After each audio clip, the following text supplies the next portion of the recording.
Yorana, petite escapade sur Moria et on vous embarque bien dans son safari.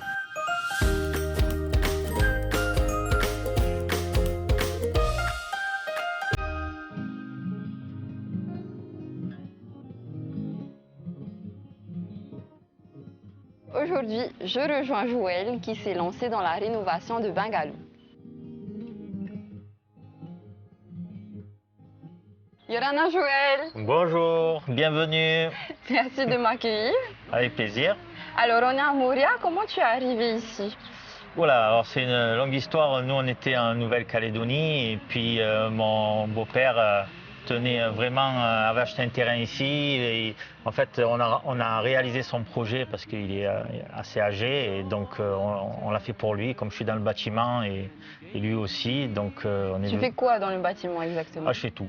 Donc je fais la maîtrise d'œuvre, je fais tout de A à Z. Voilà. Un bricoleur dans l'âme. Un gros bricoleur, on va dire, ouais, voilà.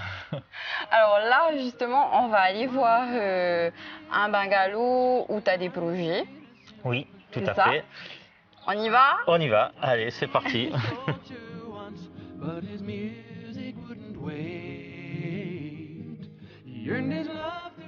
Alors là, c'est un bungalow en chantier, hein? Ah oui. Il y a vraiment beaucoup de travaux à faire, l'électricité, la plomberie, tout, les peintures, les murs, voilà, tout. Et qu'est-ce que tu voulais en faire? Ah ben ça, on va en faire des gîtes pour la location, quoi. Il y a combien de surface? Si on calcule l'étage que je vais faire, il faut compter à peu près 55 mètres carrés. Voilà. Et donc tu arrives, tu te dis, ok, 55 mètres carrés à exploiter, qu'est-ce que j'en fais, par où je commence, comment tu as fait pour te projeter en fait? Bah, en fait, c'est avec mon expérience du métier aussi, quoi. Donc déjà, j'ai tout mis aux normes au niveau de l'électricité, de la plomberie. L'isolation aussi, je vois. Alors l'isolation, c'était le plus gros travail parce que quand tu travailles là-haut, le soleil, il tape très fort sous les tôles, il fait très chaud, quoi. C'est bien parce qu'en fait, il y a beaucoup de hauteur au-dessus de nous. Oui, c'est pour ça que j'ai pu me permettre de créer un étage, enfin une mezzanine. Donc là, actuellement, pour l'accès, ben là, il y a une échelle, c'est pas terrible, pour monter, descendre, voilà. Donc on enlève cette échelle et puis on crée un escalier. Alors la rénovation, elle a débuté, comment ça se passe? Eh bien, écoute, normalement, je dois attaquer ce bungalow, ce faré, quoi. Donc, je t'ai amené un instrument tu vas le tester, tu vas me dire ce que tu en penses, qui est juste là. C'est une grosse massue et il faut démolir le mur de la douche. Donc, c'est moi qui démarre la rénovation. C'est toi qui vas commencer. Alors, attention à tes ongles. Ok. Alors, vas-y, à toi de jouer. Allez, c'est parti. Je t'en prie. Joël. Oui. En plus, t'as vu, j'ai fait exprès, j'ai mis la tenue qu'il faut. Ouais, je vois ça, mais t'as pas les chaussures de sécurité ni les lunettes. Alors fais attention. Oui, oui. Allez, démolis-moi ce mur. Bon, alors j'essaye, j'espère que ça va. Allez, vas-y, toutes tes forces. Hein. Allez. Ouais, allez encore. Encore. Ouais, bravo. Ça s'arrête plus là. Bon, on se retrouve après la rubrique. Bon, je continue. Hein. Ouh là là.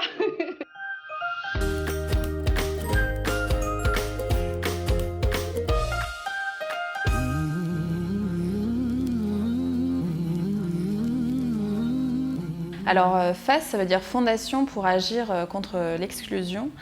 Donc on mène toutes sortes d'activités en Polynésie pour l'insertion des jeunes.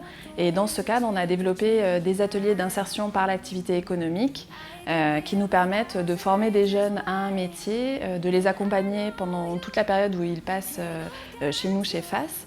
Et donc on a développé un atelier d'upcycling. Donc on fabrique ce type d'objets, on récupère des badges publicitaires auprès des entreprises et ensuite on les transforme en d'autres objets. Donc c'est à la fois une dimension qui est sociale puisqu'on va accompagner des jeunes et puis aussi écologique puisqu'on utilise quelque chose qui normalement va être un déchet pour en faire quelque chose de neuf qui puisse être utilisé.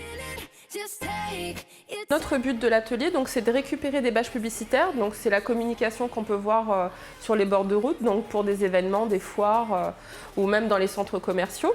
Et donc, on les récupère avec nos entreprises partenaires et donc on en fait d'autres objets, donc des coussins. On a avant fait aussi des lunchbox, donc avec une couverture isotherme aussi à l'intérieur que nous avons récupéré avec un autre partenaire. Nous avons aussi des cabas. Donc nous avons des petits cabas, des grands cabas, des petites poubelles, des trousses d'écoliers, des trousses de toilettes. Et après nous avons d'autres articles en fait, que nous commençons à faire pour nos grosses commandes. On essaie vraiment d'innover au maximum et de toujours proposer des nouveautés avec ce que nous avons.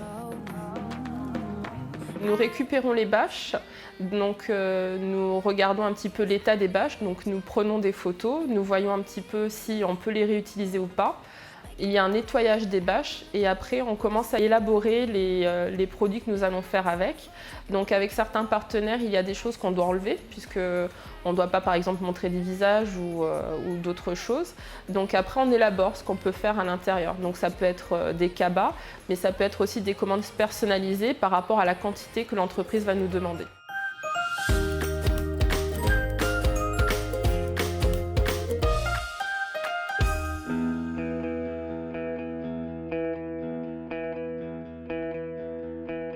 Joël, tu as un beau jardin. Merci. Ça s'étend sur combien de mètres carrés là? À peu près 650 mètres carrés environ. Et vous avez, enfin tout était comme ça ou vous avez dû planter Ah oui, non, c'était pas comme ça. Là, on a tout replanté. On a vraiment, on a misé sur tout ce qui était fruitier, ce que nos clients recherchent, les touristes, c'est de voir des bananes, des papayes qui puissent se servir eux-mêmes. Oui, avoir tout à portée de main. Tout à fait, voilà.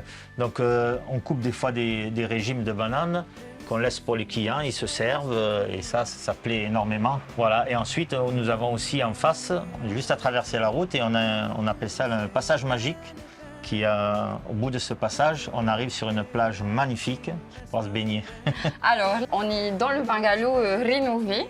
Tout à fait. Tout refait, même l'extérieur. Tout de A à Z.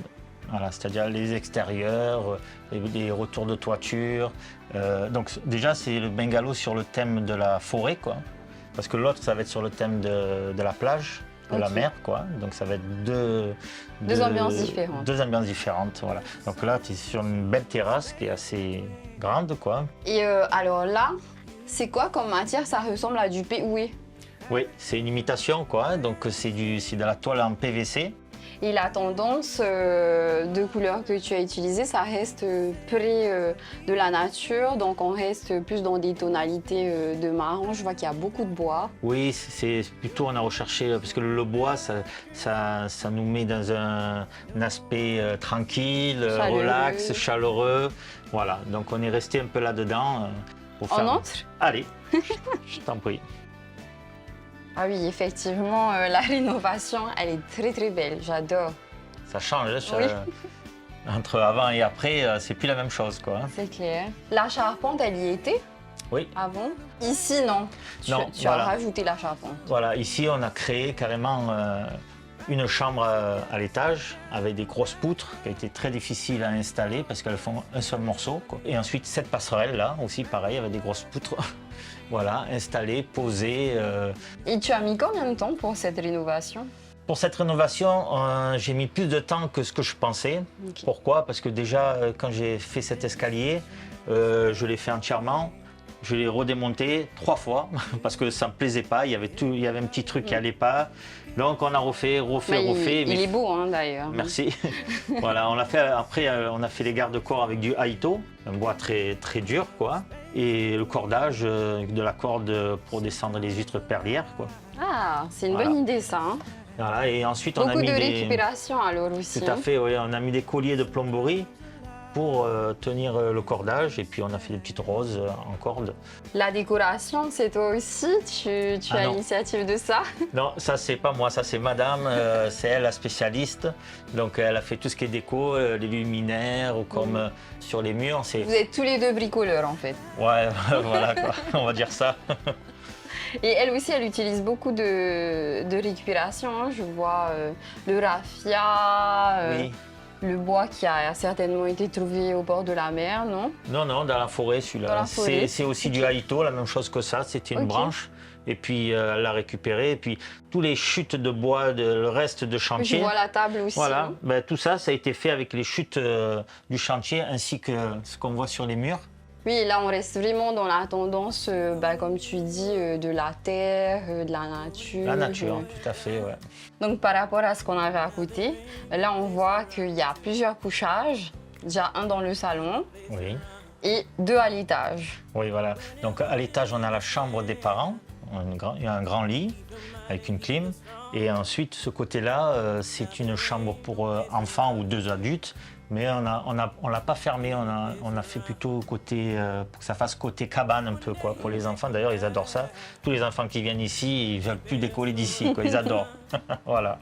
Donc, c'est bien, tu as bien optimisé l'espace. Tu vois qu'il y a une belle cuisine aussi, bien équipée. La salle de bain, La salle d'eau, oui. toute refaite. C'est super, franchement. Vous avez fait effectuer du beau boulot hein, Merci. avec ta femme. Ouais, merci, c'est gentil.